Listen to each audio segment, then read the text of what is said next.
this is the Solo Traveler ORD. Thanks again for checking out another one of my videos. Don't forget to like, subscribe, and share. Hit that bell while you are here. So with this video review, I wanted to touch on the family courts again. This is part 2 to the first video that I released several days ago about men telling men to get their passport and to not get caught up in the family system. Well, this is part 2. I have more videos related to that subject. As such as I've actually shared my experience, not in detail, but the experience that dealing with the family courts, you will never win, you as a man. And this is why I tell you guys, leave, don't get caught up in the system here, do not have kids, do not get married, don't do anything here in the West, because everything is against you for their own reasons, for their own gains. At first, you would believe that it is because they are for women. No, it's because they want to fill their pockets. And that's the main reason why they will leverage using women as their key so that they could keep making money. Everybody, it's kind of like a Ponzi scheme. The lawyers are in it, the judges are in it, they all make money off of this whole situation. And they feed off of women emotions. They love it whenever they go into the courtroom and start crying because they use that to make you pay no matter what. So it's like a big Ponzi scheme, like I said, and at the end of the day, you are the one who ends up losing and have to pay more money. Of course, there are instances, not a lot, there are times when the women have to pay money, but that's not on the regular. So without further ado, let's go ahead and jump into the videos and check this out. So first one here, I want to share this video about from Pearl. She actually has something to say in reference to this. Women get custody because the court system favors them. No, but okay. And I'll tell you what. Go on. And men are punished for being traditional in this country. They are, because the way the court system and see this, I'm gonna talk about this because I know things. The code is written. It's basically the person that spends the most time with the child. Yeah. Well, if a man wants to protect and provide for his family, who does that punish? The guy for doing the right thing. But the children spend more time with the mothers. Sometimes men are not as involved. Correct. But it's because children that want to go with them. It's because they're at work, though. Yeah. And then if you look at, let's talk about what's in the best interest of the child. When you look at single father homes, they fare very similar to two-parent households. When you look at single mother homes, they become criminals. I didn't know that. Yep. They become criminals, drug dealers, school shooters. Every really problem that you can look at in society comes from single mother homes. Single father homes, not the same. What's the new? Yep. And like I said before, the biggest thing is the fact that they know that because the fact that the mother is not making much money, so they are going to go after the father who has to work, and he's going to keep on working to pay so he doesn't go to jail. So that's kind of how they do it. And then another person, one of my subscribers, he actually commented on the last video. He actually stated, not going to quote it word for word, but he is saying that the court system go after men who have CDLs because they know that if they don't pay, they will take their CDLs away. Think about that. You see how wicked that is? That they will sit there and mess up a man's living, you know, what he does to feed himself and his family, his kids, and they will use that against him. So that's all I got to say, how crazy it is. Let's move on. Here's 5 things I learned after going through family court that I thought I knew that I had no idea. Nope, preach it. So number 1, I thought that if you were a good dad, you were going to get 50-50. It was just automatic. This was 6 years ago. I just thought 50-50 was the norm at that point in time. Apparently it's not. So I want to touch on that about the 50-50. Well, here's the thing. If you're not married, basically you're not, I guess, you don't have rights to that child. And most of these states, they look at it that way. So you could sign a birth certificate, you do everything you want. Doesn't matter because you're not married. So you have to go to court and have to solidify yourself as being, having your rights for the child. But it's funny that you have to do that so you can get 50-50, but she can go after you for child support. You see how twisted that is? That doesn't make any sense. Why is it that they could get child support from you without you solidifying yourself as having rights for the child, but they could take away your rights for making you pay child support? It's crazy. Think about that. Number 2, I didn't realize that you could lie about whatever the hell you wanted to lie about in court and not have any facts, findings, evidence, or anything to claim it. almost everything in family court is all hearsay. Yep. So if the judge believes the mom, then you're screwed. If the judge believes you, still screwed. Well, you're still screwed because you didn't have rights in the first place. Number 3, and this was the biggest one for me. When I started calling attorneys, since I'm an unmarried father and I was never married to my ex, I literally did not have any rights just to like my what I said. child. Even though I signed the birth certificate, even though I signed the acknowledgement of paternity, I was nothing. I had to get into court to establish my rights. It's crazy. Number 4, every single dad from the past that I thought was a deadbeat because the mom said he was a deadbeat, he was a piece of shit, he didn't pay his child support, he never saw his child, I actually thought he was a deadbeat. Now looking back at it, maybe he wasn't so much of a deadbeat because this is what family court does to fathers and children.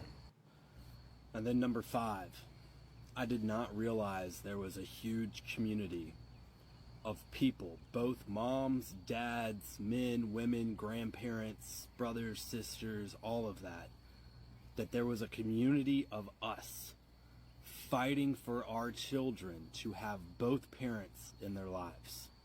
Had no idea that there was a father's rights movement.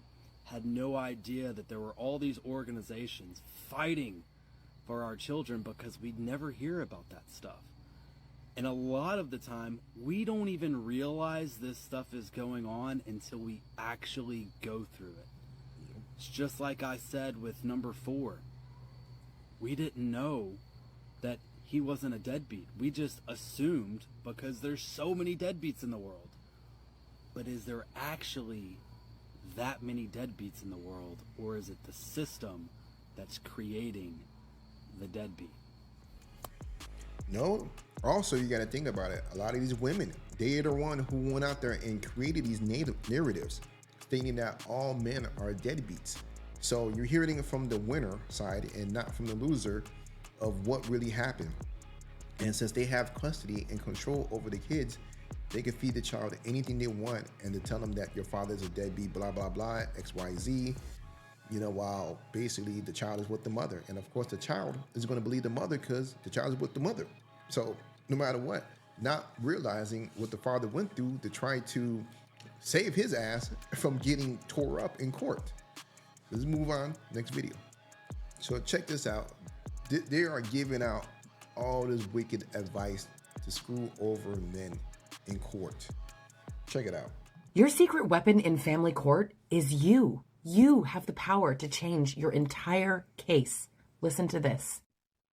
I have seen this happen in my own case, in all of my clients' cases, where when they shift, everybody shifts. You can shift the energy of an entire room with your mindset. I know it sounds a little hokey, but stick with it. Test it in little ways as you go through your battle. I promise you, you will see a shift in professionals. If you're not reaching them now, I'm going to teach you along the way here tonight how to reach them. So I'm going to give you the structure and I'm going to give you the tools that you need to start putting this stuff into play. It's not just some grandiose thing that I have, come up with in my mind. You see what they're trying to do? They're trying to state emotional abuse to screw you over, man. You see this? Do you really want to do this stuff here in the States? Do you really want to be with these women? They're over here trying to teach each other how to screw you over. Knowing that the court system is already going to screw you over, knowing that it is biased, and they have workshops to make sure it's solidified and make sure that they will win and they will put you under the ground with the court system. This is practice. This is me practicing in my own case, watching my clients practice it in their cases, and watching change happen on the ground. Check out From Chaos to Clarity, Mastering Family Court Documentation. This is your ticket to proving emotional abuse. Ms. Lockridge, you've dragged the defendant, Mr. Tidwell, to court because he has refused to acknowledge your 10-month-old son, King.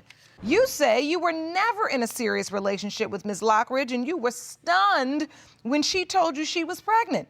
The timing leads you to suspect that baby King's father must be another man. I think she's more wants me to be the dad than she really believes I'm the dad. She's obsessed with me, and she's done a lot of different things to make me feel like I'm not the father. Mr. Tidwell, you are not his father. Are you kidding me? Messed up, man. I'm sorry, baby. I'm sorry. From the bottom of my broken heart, Wallace Tidwell, I'm sorry. And to your whole family, I apologize. I have no idea who his dad is at this point. We knew that. I'm sorry, but I didn't sleep. It's okay. Calm. Oh, Oh, Ron, get her. Funny from the video. I don't know if YouTube is gonna make me edit out the video or so, but I'm gonna explain this just in case if they put a copyright on this video. Basically, a woman took the man to court, and for paternity test, because she was claiming that one of the kids or her son is his that he's the biological father of her son. So as the results came in, she sits there and apologized to the family and so forth, and then she faints on the ground. Well, here's the thing. What if this had gotten out of hand? What if she had basically made him go to jail, made him lose his job, and made him pay fees? And by the time he went to court and this would have had came out, what would have happened?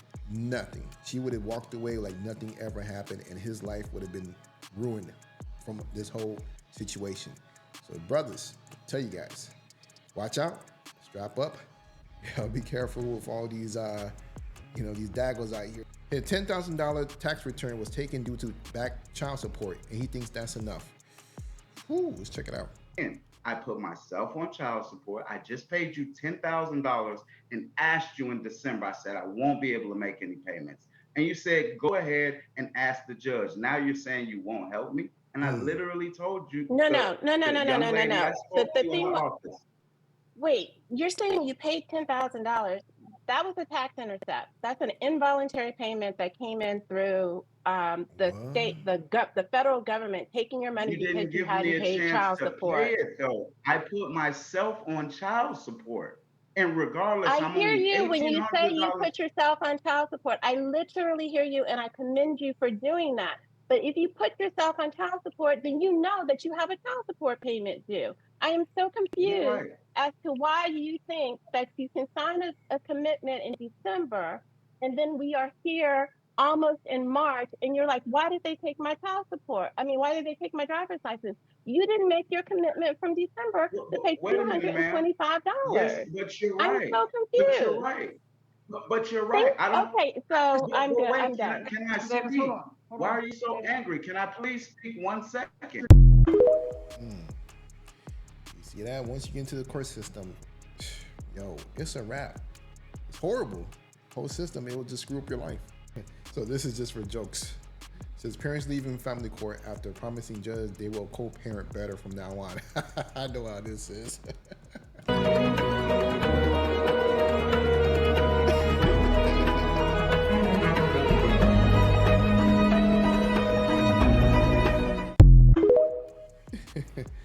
Yo, so like I said, man, the court system, it is a big Ponzi scheme. It is horrible.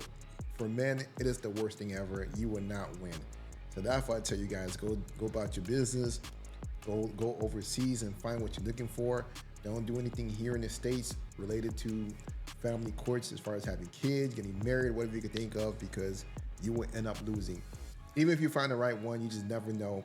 Anything could happen, and she could feel upset at some point and can use the system against you. It might have started off real good from the beginning, but then at the end, because she feels some type of way, and her friends will gas her up, and even the attorneys will tell her all her rights that she's able to do, she still could come back and just screw your life over after all that you've done for her. So that's a possibility. So gotta tell you guys, man, hey, just be careful. This is Solo Traveler ORD. Don't forget to like, subscribe, and share, and I'm out.